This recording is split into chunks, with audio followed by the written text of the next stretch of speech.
Coordonnatrice technique de la Commission climat du bassin du Congo, Mesdames, Messieurs les membres du gouvernement, le député maire de Brazzaville, Mesdames, Messieurs les directeurs généraux. Excellences, Monsieur le Premier ministre, chef du gouvernement, Messieurs les ministres d'État, Mesdames et Messieurs les ministres, chers collègues, Mesdames et Messieurs les représentants du cabinet du chef de l'État et de celui du Premier ministre, Mesdames et Messieurs les représentants des deux chambres parlementaires, Monsieur le coordonnateur résident du système des Nations Unies, représentant personnel du secrétaire général des Nations Unies, Mesdames et Messieurs les ambassadeurs,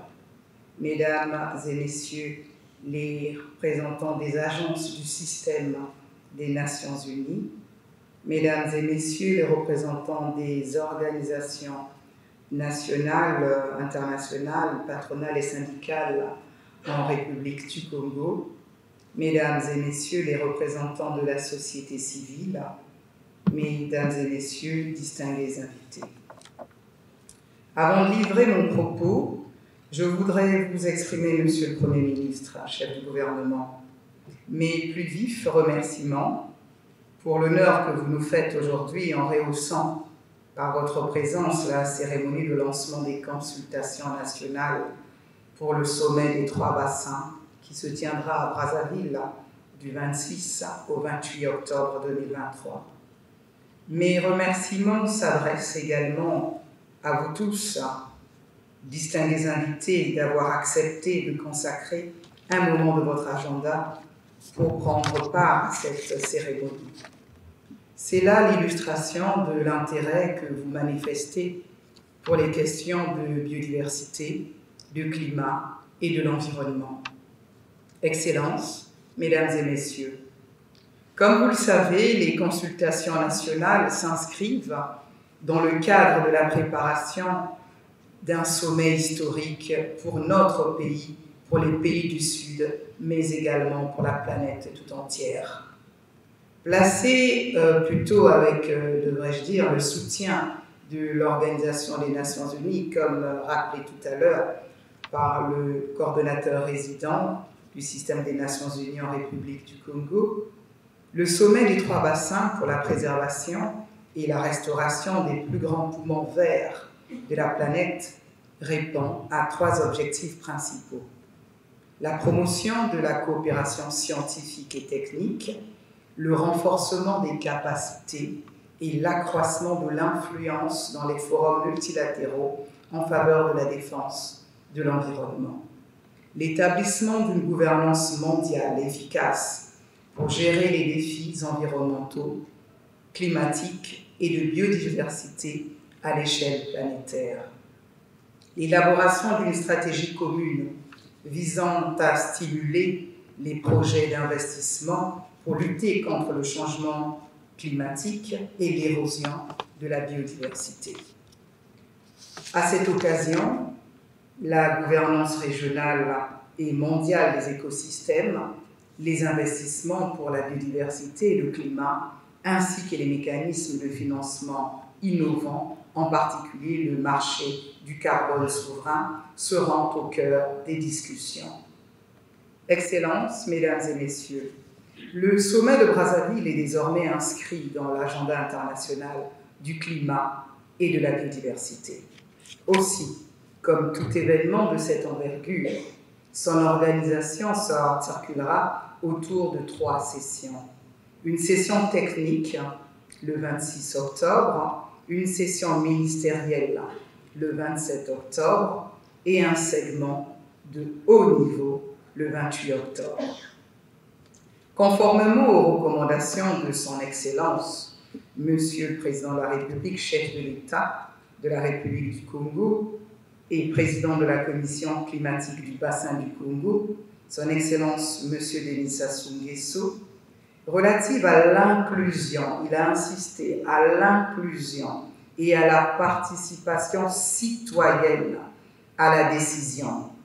Nous avons donc souhaité, sous la haute coordination de Monsieur le Premier ministre, chef du gouvernement, ouvrir donc un dialogue en amont autour du sommet, en rassemblant les forces vives de la nation pour échanger sur les contours et les enjeux de cet événement majeur. Cela pour faciliter la compréhension des différents sujets qui seront couverts pendant le sommet et impulser des débats. En tant que pays hôte, nous ne pouvions laisser la société congolaise le vivre de manière passive en la tenant à l'écart d'un rendez-vous historique pour notre pays. Aussi, nous avons souhaité, à quelques jours du sommet, conduire ces consultations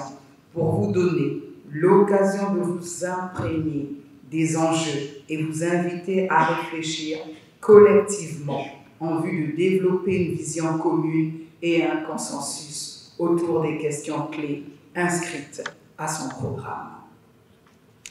Et comme l'a dit tout à l'heure Monsieur Gildas Mayela, notre modérateur, notre maître même de cérémonie, ces consultations sont menées en toute souveraineté, je dis bien en toute souveraineté, dans les États du bassin du Congo et dans les deux autres États qui sont bien entendu partie prenante de ce sommet. Nous pensons en effet que c'est par le croisement des visions, la capitalisation des expériences et la mutualisation des compétences que vous incarnez que naîtront les meilleures idées et émergeront les meilleures orientations pour des positions justes et des décisions éclairées. J'encourage donc chacune et chacun d'entre vous à s'investir pleinement et à contribuer activement aux échanges. Votre expertise et vos idées nous seront, j'en suis convaincue, précieuses et d'un grand apport pour défendre nos intérêts lors des négociations à venir sur le climat, la biodiversité et le financement des services écosystémiques. Je voudrais vivement que cette consultation nationale soit le point de départ d'une action nationale coordonnée, pour ma part, en ma qualité de ministre de l'Environnement, du Développement durable et du bassin du Congo, de la République du Congo. Je disais donc que je souhaite à ce titre vivement que cette consultation nationale soit le point de départ d'une action nationale coordonnée et d'une démarche structurée en vue de trouver des solutions pérennes pour la préservation des écosystèmes naturels et impulser la mobilisation de financement sous toutes leurs formes en juste contrepartie des services que nous rendons pour le climat. De ces consultations, nous attendons des recommandations concrètes et des orientations inspirantes pour alimenter les échanges lors du sommet des trois bassins, mais aussi au-delà à l'occasion de la COP28 de Dubaï. Sur ce, je souhaite tout simplement une bonne écoute au discours que va prononcer Monsieur le Premier ministre et j'espère profondément la participation active de nos experts, de nos peuples, nos populations autochtones, de toute la société civile, de toute notre administration, rangée comme un seul homme autour de la contribution nationale déterminée qui nous lie. N'oubliez pas que le climat, l'environnement et la biodiversité sont portés dans le cadre d'un document fondamental pour nos États et pour notre pays en particulier, qui est la contribution nationale déterminée et qui implique tous les acteurs de notre pays. Je vous remercie. Excellences, Monsieur le Premier ministre, chef du gouvernement, Mesdames et Messieurs, les objectifs de développement durable, ODD, définissent le monde que nous voulons, s'appliquent à toutes les nations et visent à s'assurer que personne ne soit laissé pour compte. De même, les 17 objectifs de développement durable à l'horizon 2030 servent à assurer la paix et la prospérité des peuples et de la planète. Toutes ces mesures sont relatives à promouvoir la lutte contre les changements climatiques, notamment le renforcement de la résilience et la capacité d'adaptation des pays face aux aléas des catastrophes climatiques, centré sur le développement des partenariats entre les gouvernements, les tiers partenaires au développement, les organisations non étatiques, afin d'agir ensemble pour atteindre les résultats définis à l'horizon 2030. Ainsi, je réitère mes vives félicitations à l'endroit du gouvernement de la République du Congo pour l'organisation de ces assises visant principalement de développer une position commune sur les questions liées à la gestion de biodiversité et des forêts tropicales qui seront abordées au cours du sommet. Nous espérons que les présentes consultations permettront une meilleure compréhension par les populations des enjeux et défis liés au climat et à la biodiversité, ainsi que les solutions pour une préservation de la planète. Excellences, Mesdames et Messieurs, nous consentons tous que les défis restent immenses et que les efforts pour les relever nous encombrent tous. Nous sommes également conscients que les plus longs voyages commencent par le premier pas. Ainsi, les consultations nationales organisées en prélude au sommet sont donc expression d'un cadre d'échange et de partenariat qui devra permettre aux différents acteurs et parties prenantes, notamment les gouvernements, les organisations de la société civile, les communautés locales, les peuples autochtones, les experts techniques et scientifiques, les acteurs du secteur privé et les partenaires techniques et financiers de discuter en amont sur les thématiques d'intérêt commun à l'établissement de nouveaux cadres de coopération scientifique et de mécanismes innovants, structurants liés au marché carbone souverain qui seront abordés au cours des assises. Je voudrais réaffirmer du haut de cette tribune l'engagement du système des Nations Unies et remercier toutes les agences, en particulier le programme des Nations Unies pour l'environnement et le programme des Nations Unies pour le développement, qui ont été désignés par le secrétaire général pour soutenir les gouvernements dans l'organisation de ce sommet. Les Nations Unies ainsi que d'autres partenaires techniques et financiers se tiennent à vos côtés pour que les progrès de l'objectif 13 du développement durable soient tangibles en République du Congo. Je souhaite plein succès à vos travaux et vous remercie pour votre aimable attention. Maton Domingo. Telle l'hirondelle qui annonce le printemps, qui se tient aujourd'hui, 17 octobre 2023, les consultations nationales dont j'ai l'honneur de présider les travaux, en prélude du sommet des 3 bassins forestiers tropicaux que notre capitale, Brazzaville, abritera du 26 au 28 octobre 2023 sous le leadership de son Excellence M. Denis Sassou Nguesso, président de la République, chef de l'État, président de la Commission climat du bassin du Congo. Ces concertations réunissent les représentants des ministères sectoriels, des organisations de la société civile, des communautés locales, des peuples autochtones, les experts techniques et scientifiques, ainsi que le secteur privé. Je me réjouis de constater à quel point la mobilisation nationale est forte à la veille de ce sommet. Le sommet des 3 bassins forestiers tropicaux réunira des dirigeants,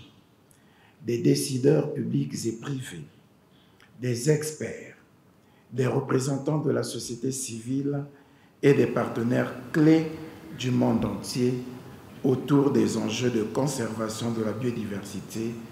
et de la lutte contre le changement climatique. L'objectif premier de cette rencontre de très haut niveau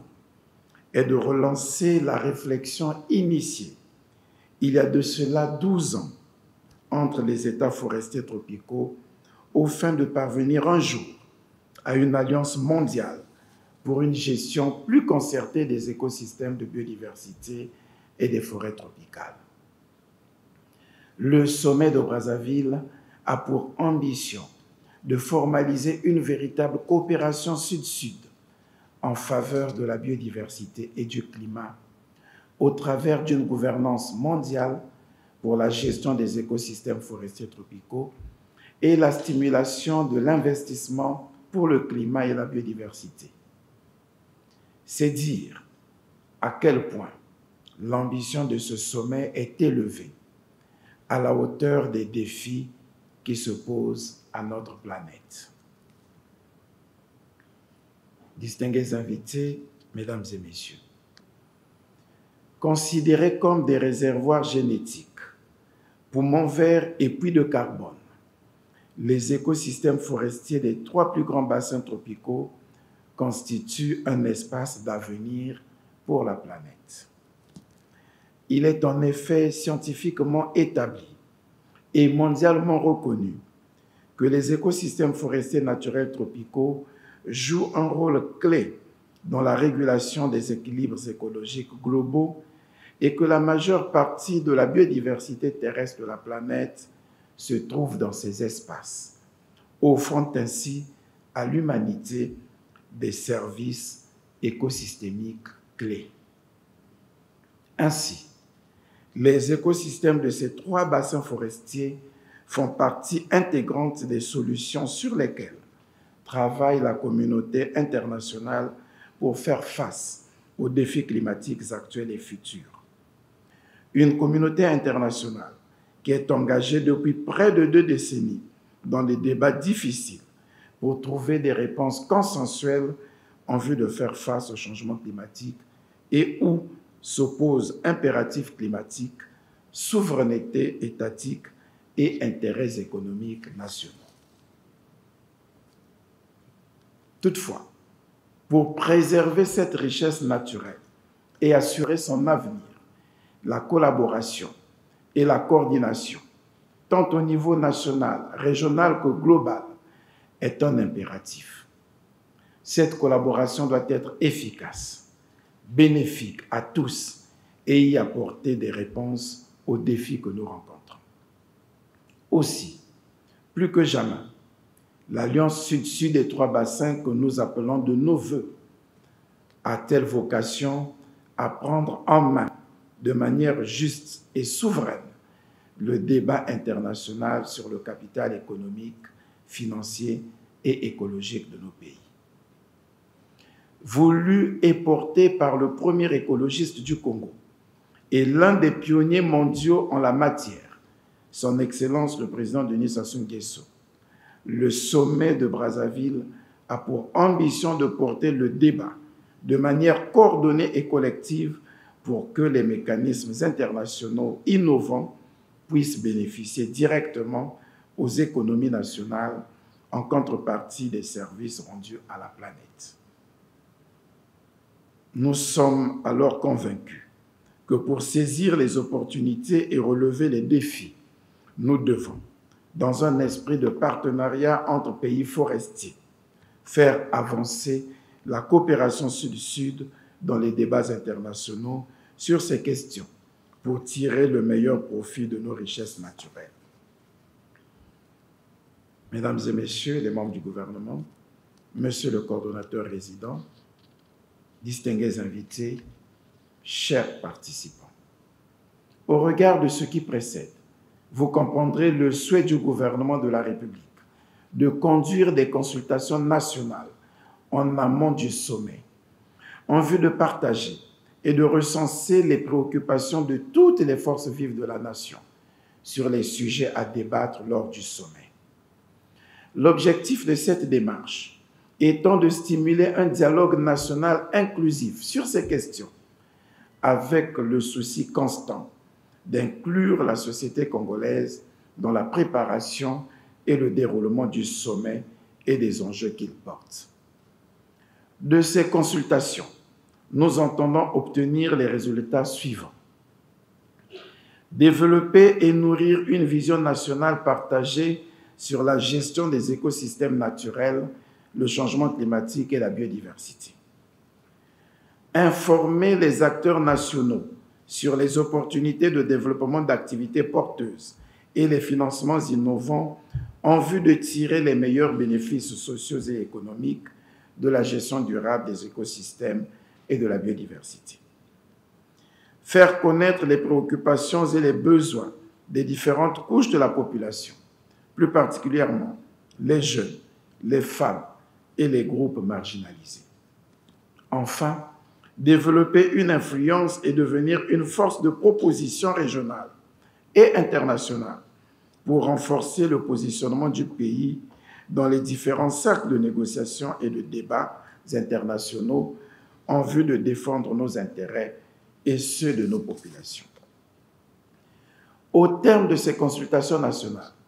le Congo, pays hôte du sommet des 3 bassins forestiers, disposera alors d'un rapport issu d'un débat inclusif et constructif avec toutes les parties prenantes. Ce rapport permettra de consolider la position congolaise et les recommandations pertinentes seront portées au sommet pour alimenter les discussions au niveau ministériel en vue des décisions et des consultations interrégionales. Avant de clore mon propos, je tiens à remercier chaleureusement le système des agences des Nations Unies qui nous a accompagnés dans l'organisation de ces consultations au travers de ces agences, le PNUD, l'UNICEF, le PNUE, l'UNESCO, la Banque mondiale. Je tiens à remercier les partenaires au développement qui, par leur présence, ont tenu à marquer leur grand intérêt à la préparation du sommet. Ma reconnaissance va également à l'endroit des partenaires techniques nationaux et internationaux qui ont activement œuvré aux côtés de nos équipes pour la préparation des travaux. Enfin, j'adresse mes remerciements et mes félicitations à tous les acteurs publics, privés et ceux de la société civile ici présents pour leur forte mobilisation. Sans plus tarder, je déclare ouverts les travaux des consultations nationales de la République du Congo pour le sommet des 3 bassins. Vive la République du Congo, vive le bassin du Congo, vive les 3 plus grands bassins forestiers tropicaux. Je vous remercie de votre attention.